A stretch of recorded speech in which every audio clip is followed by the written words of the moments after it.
오늘은 신명기 14장 1절에서 29절까지 우리가 읽었습니다. 그래서 이방인의 그 구별된 음식 규례 그리고 11조에 대한 그런 말씀이 나와 있습니다. 1절에서 21절을 보면 음식에 관한 규례, 그래서 이방인과 구별된 삶을 살아라 라는 것을 볼 수가 있죠. 여러분, 이스라엘 백성들은 하나님의 소유입니다. 그래서 특별히 구별된 거룩한 민족입니다. 따라서 그들은 거룩하신 하나님처럼 삶의 모든 영역에서 거룩을 이루어 가야 했습니다. 특별히 이스라엘 백성들 타락한 우상 그 문화가 그렇게 기승을 부리는 가나안 땅에 정착하면서 더욱 거룩과 경건에 힘을 써야 했습니다. 여러분, 사실 우리가 일상생활에서는 거룩을 이루지 못하고서는 결단코 영적인 순결을 유지할 수가 없죠. 또 하나님과 바른 관계를 지속시킬 수가 없습니다. 따라서 하나님께서는 이스라엘 백성들의 생활 전체에 걸쳐서 경건에 이르는 그 규례와 명령을 이렇게 주셨던 것이죠. 여러분, 하나님은 심지어 인간 생활의 가장 기본적인 부분인 이 음식물에 관해서까지 먹을 수 있는 것과 그리고 먹지 못할 것들을 구분하여 주셨습니다. 그러므로써 이스라엘 백성들로 하여금 각자의 그 생활에서 철저히 거룩한 생활을 이루어 가도록 그렇게 요구하셨던 것이죠.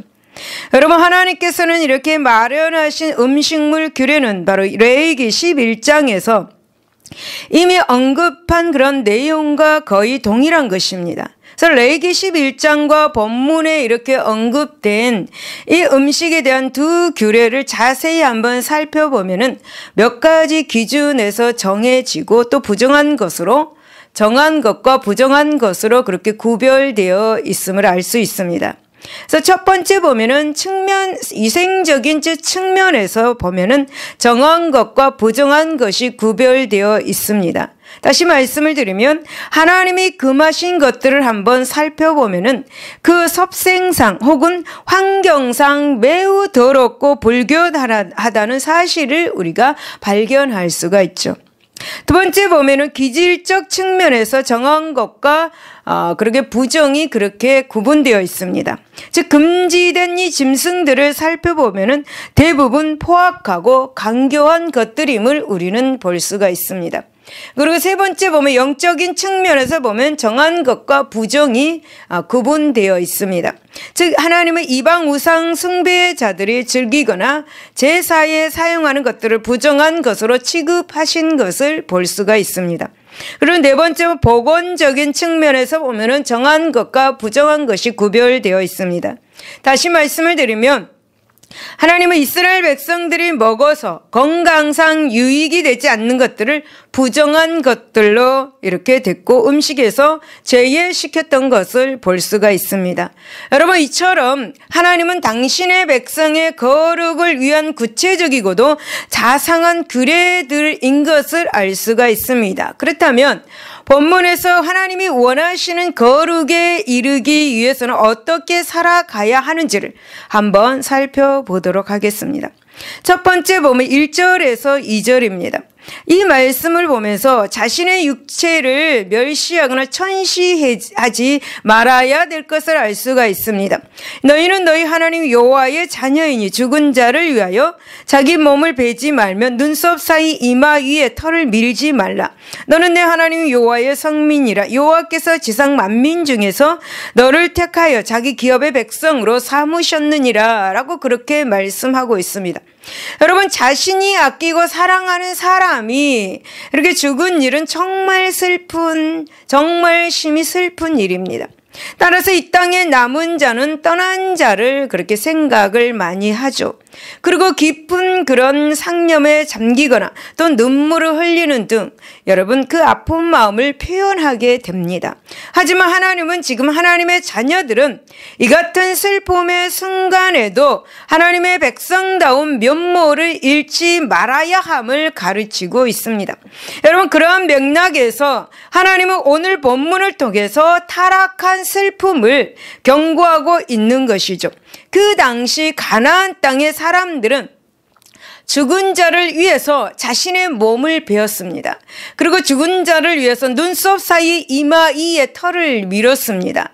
그래서 하나님께서는 그 당시에 가나안 땅의 사람들이 이런 모습, 그런 모습들을 보시고 이제 이스라엘 백성들에게 너희는 죽은 자를 위해서 몸을 베지 말아라. 눈썹이 사이 이마이에 있는 털을 밀지 말아라. 라고 그렇게 말씀을 하고 있는 거죠. 그래서 하나님께서는 여러분, 이스라엘 백성들은 아무리 죽은 자에 대한 애절한 정이 넘친다고 할지라도 그 당시 가나안 사람들이 행했던 악습을 쫓지 말아라 라고 그렇게 말씀하고 있습니다. 그 악습이 바로 자기의 몸에 상처를 내는 것, 그 악습이 바로 자기 몸을 베는 것, 그리고 이마에 털을 모두 밀어버리는 것입니다. 여러분, 우리는 이 본문을 보면서 세 가지 영적인 것을 발견할 수가 있습니다. 그것은 인간의 육체는 하나님이 주신 것이다 라는 것입니다. 그러면 먼저는 인간이 의도적으로 학대하거나 고행하는 것은 결코 아름답지 못하는 그런 일이다 라는 거죠. 그래서 하나님께서 이런 행동은 정말 기뻐하지 않으신다는 거죠. 내 몸을 사랑하라 라는 것, 내 몸을 좀 돌보아라 라는 것입니다. 여러분, 두 번째로 인간이 자기 감정에 지나치게 충실해서 나머지 그 감정을 절제하지 못하는 것은 하나님 앞에서 죄가 될 수 있다는 진리를 가르쳐 줍니다. 어떤 사람은 정말 충성하는 마음으로 이제 교회와 이웃을 핍박하는 그런 자기의 감정을 절제하지 못하는 모습들이 있습니다. 그런데 그런 것들이 다 죄가 된다라고 그렇게 본문에 영적인 그런 것을 발견할 수가 있는 것입니다. 그리고 세 번째는 하나님의 백성의 삶은 단지 이 땅에 국한된 것이 아니다. 천국에까지 영원히 지속되는 것이기 때문에 죽음 그 자체가 절대 절망일 수 없다라는 것을 진리를 가르쳐주고 있습니다. 그러므로 사랑하는 여러분, 진정 육체를 지나치게 존귀 여기는 것도 하나님께 죄가 되는 것이고, 반대로 지나치게 학대하는 것도 하나님께 허물이 된다는 사실을 오늘 이 시간부터 기억하시기를 바랍니다. 두 번째 보면 3절에서 20절까지입니다. 이 3절에서 20절을 보면은 부정한 것을 취하지 말아야 될 것에 대해서 말씀합니다. 너는 가증한 것을 무엇이든지 먹지 말라. 그리고 21절에 보면 너희는 너희 하나님 여호와의 성민이라. 스스로 죽은 모든 것을 먹지 말 것이나 그것을 성중에 거루하는 객에게 주어 먹게 하거나 이방인에게 파는 것도 안 된다. 너는 염소 새끼를 그 어미의 젖에 삼지 말지니라. 너희가 하나님께서 먹지 말라는 것 또한 이방인에게도 주지 말아라. 이방인에게 주어서 먹지 말게 하여라 라는 그런 말씀입니다.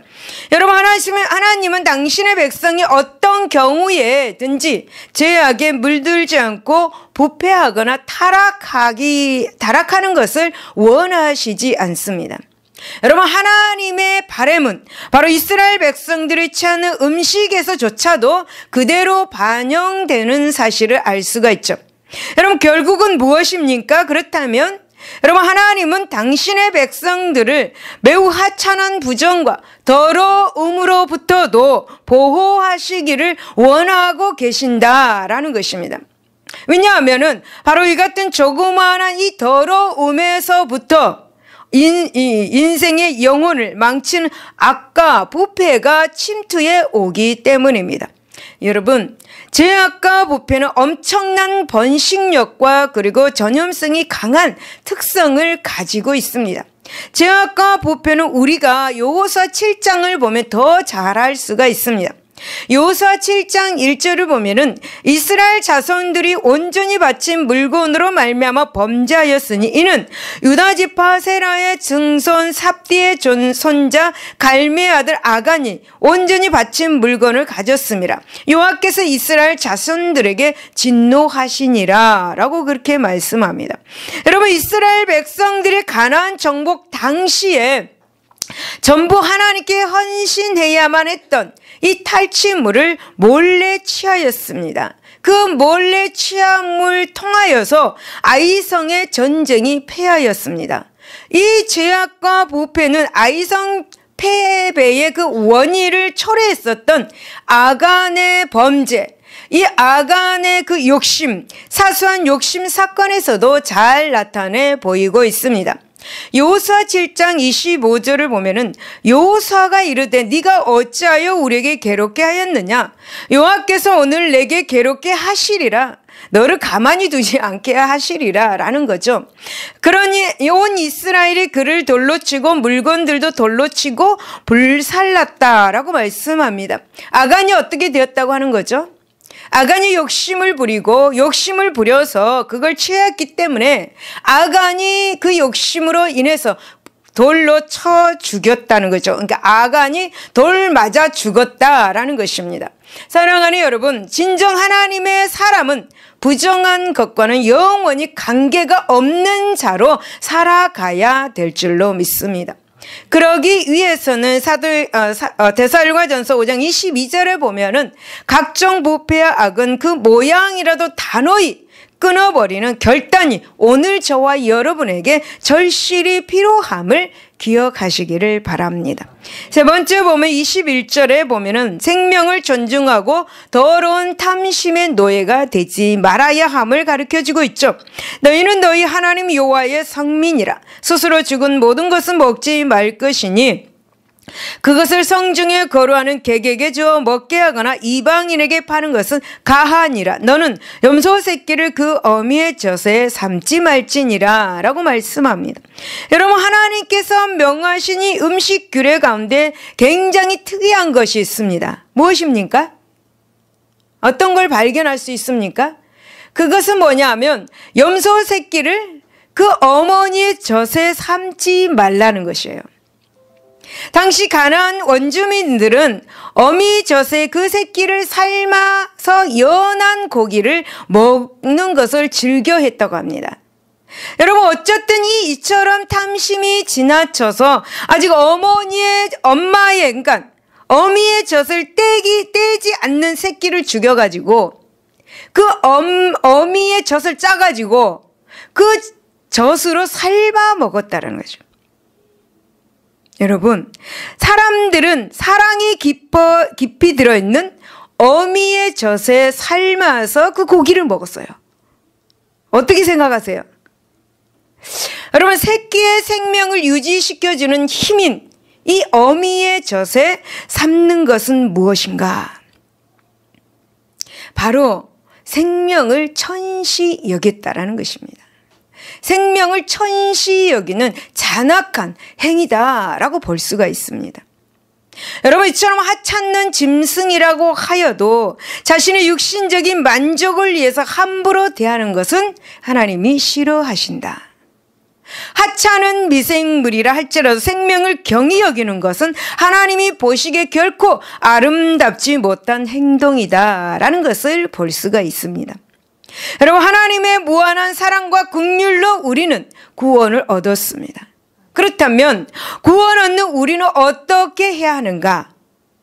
마땅히 하찮는 미물에게조차도 사랑을 잃지 않고 생명을 존중히 여길 줄 알아야 합니다. 그리고 여러분, 육신이 원하건 욕심의 노예가 되지 말아야 합니다. 여러분, 야고보서 1장 15절에 욕심이 잉태한 즉 죄를 낳고 죄가 장성한 즉 사망을 낳는다라고 말씀합니다. 그러므로 여러분, 우리는 육신이 원하는 욕심을 따라서만 행동해서는 안 될 줄로 믿습니다. 육신을 따라 또 욕심을 따라 사는 자에게 오직 멸망이 여러분 예비되어 있음을 우리는 반드시 기억하고 살아가야 될 줄로 믿습니다. 여러분, 우리 신앙인들이 종종 착각하는 것 가운데 한 가지가 있습니다. 그것이 무엇인가? 그것은 바로 신앙과 생활을 분리하여 생각하거나 그리고 육체를 천시 여기고 영혼만을 중시한다는 것입니다. 영혼만. 그래야 해서 여러분, 일상생활에서는 세상의 질서와 관습에 적용을 받습니다. 그리고 주일 하루 교회에 모였을 때만 하나님의 명령에 귀 기울여야 하는 우를 범하곤 합니다. 그리고 여러분 자신을 학대하고 천시하는 그릇된 그런 고행하는 것을 최고의 종교 경지로 생각하기도 합니다. 또 몸을 상하게 하기도 하고. 그러나 여러분 분명히 알 것은 하나님은 우리에게 영혼을 주셨을 뿐만이 아니라 육체도 주셨다라는 것이죠. 육체.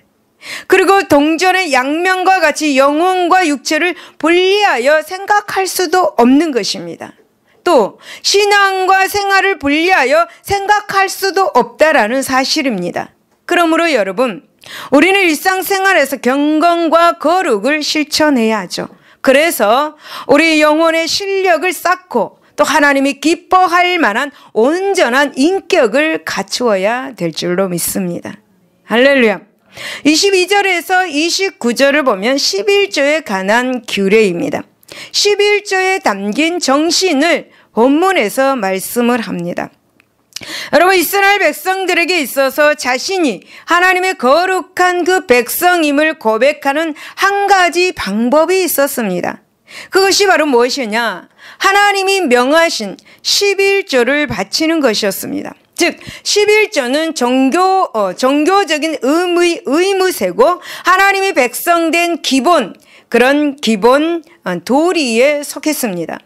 그런데 여러분 이스라엘 백성들이 바쳤던 이 11조는 오늘 우리들이 드리는 11조보다 더 광범위하고 더 형태가 다양했습니다.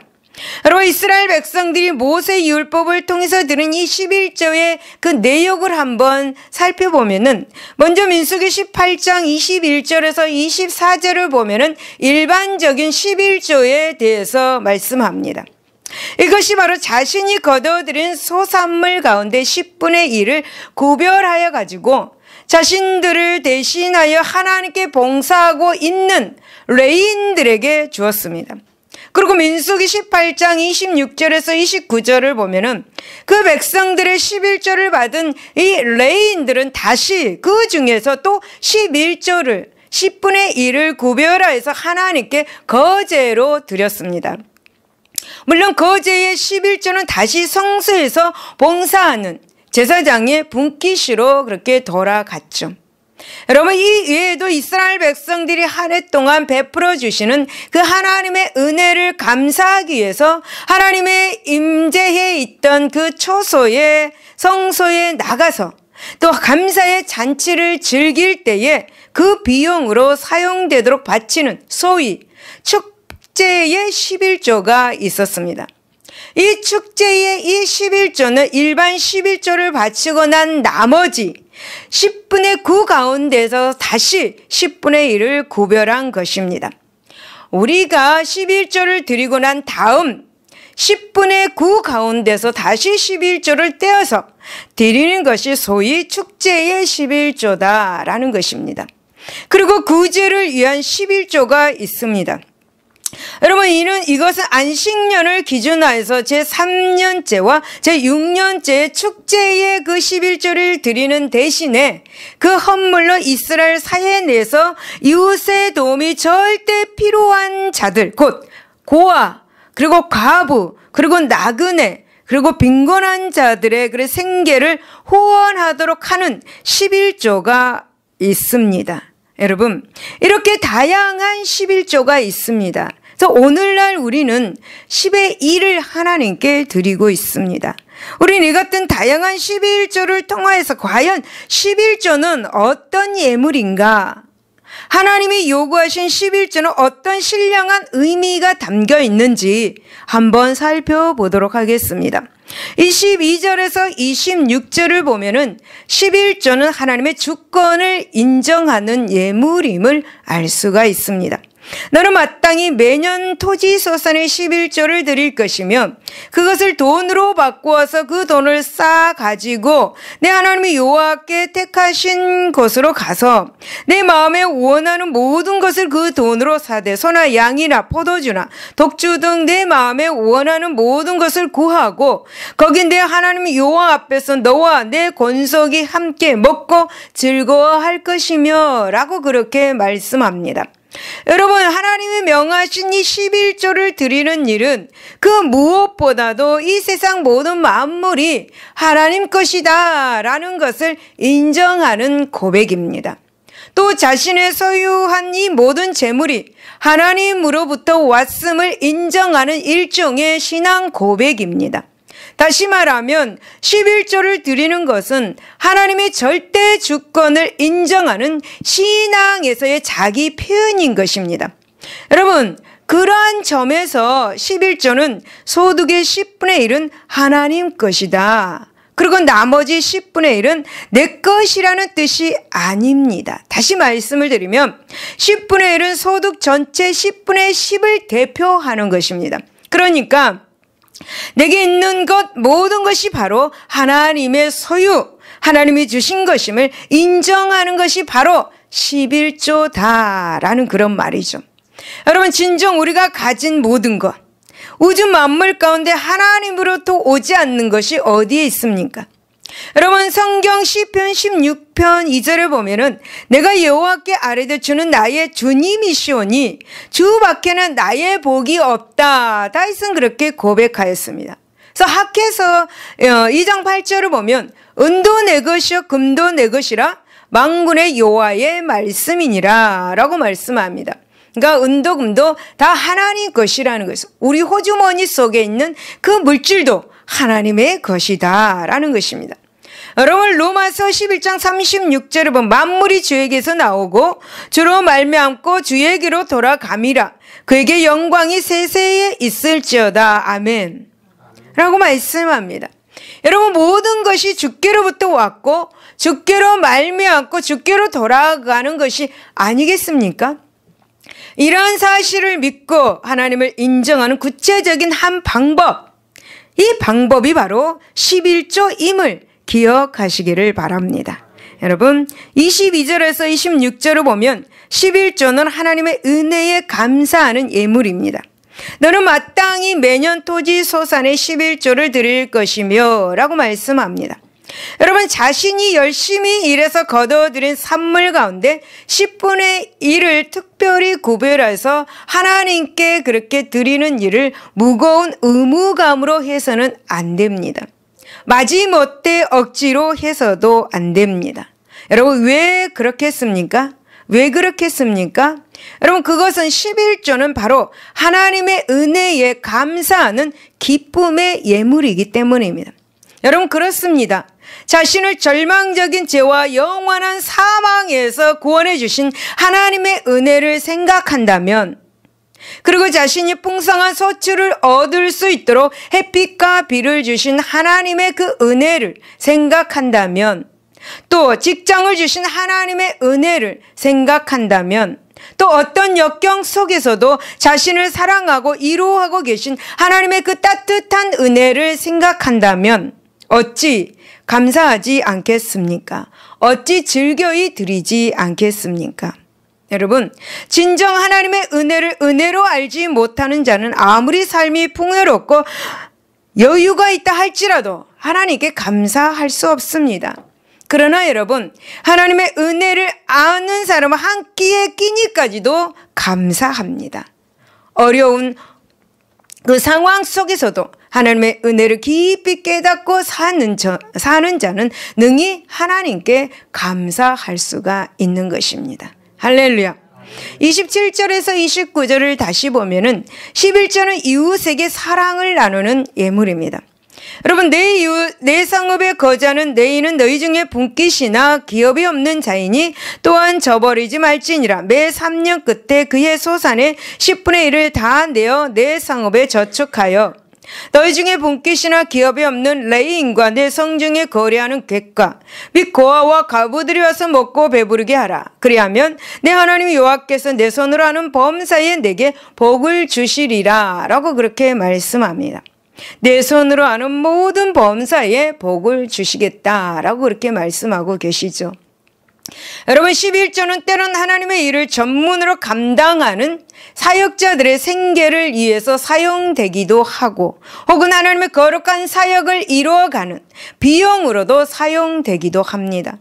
그리고 여러분 11조는 가난하고 불쌍한 이웃 형제들을 돕는 일에도 사용이 됩니다. 그리고 11조는 선교하는 데도 여러분 사용이 되고 있습니다. 11조는 하나님의 나라를 건설하는 데도 사용이 되고 있습니다.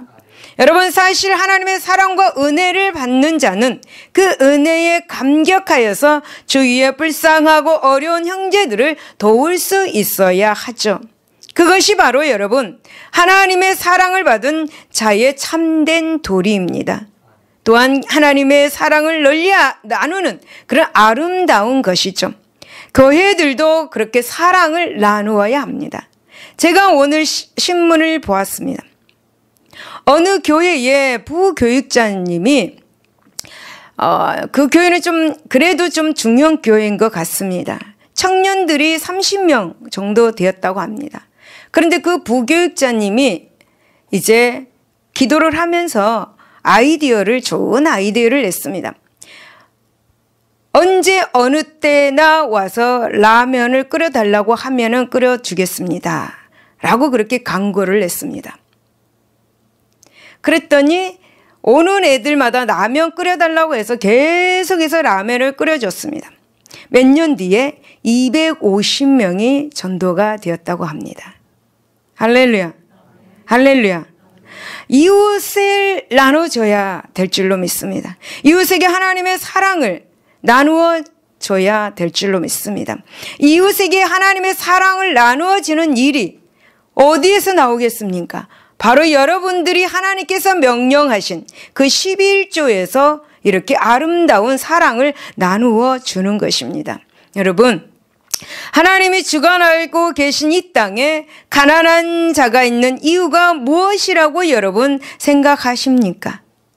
여러분, 그것은 바로 우리 인간들로 하여금 서로 돕고 나누며 사는 사랑의 삶이 얼마나 행복한 일인가를 가르쳐 주기 위한 하나님의 초월한 배려입니다. 다시 말씀을 드리면 가난하고 불쌍한 자는 우리의 선행과 경건과 나눔의 아름다운 생활을 가르치기 위해 하나님께서 특별히 우리에게 보내주시는 선물들이다라고 말할 수가 있다라는 것입니다. 그러므로 여러분, 우리는 하나님께서 명령하신 11조는 반드시 하나님께 드려야 함을 잊지 마시고 실천하시기를 바랍니다.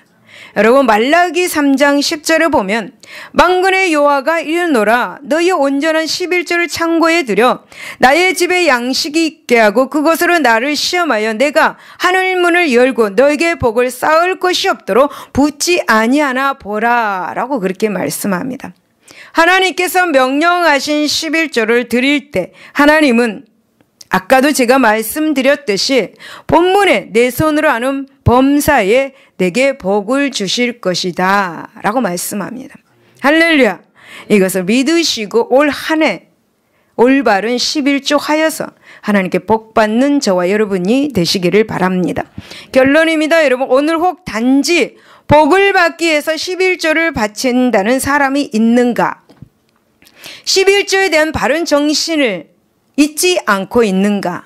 여러분, 11조는 하나님이 명하신 귀한 제도이고 또한 우리 인간의 영육간의 유익을 위해 주신 하나님의 사랑의 요구임을 잊어서는 안 될 것입니다.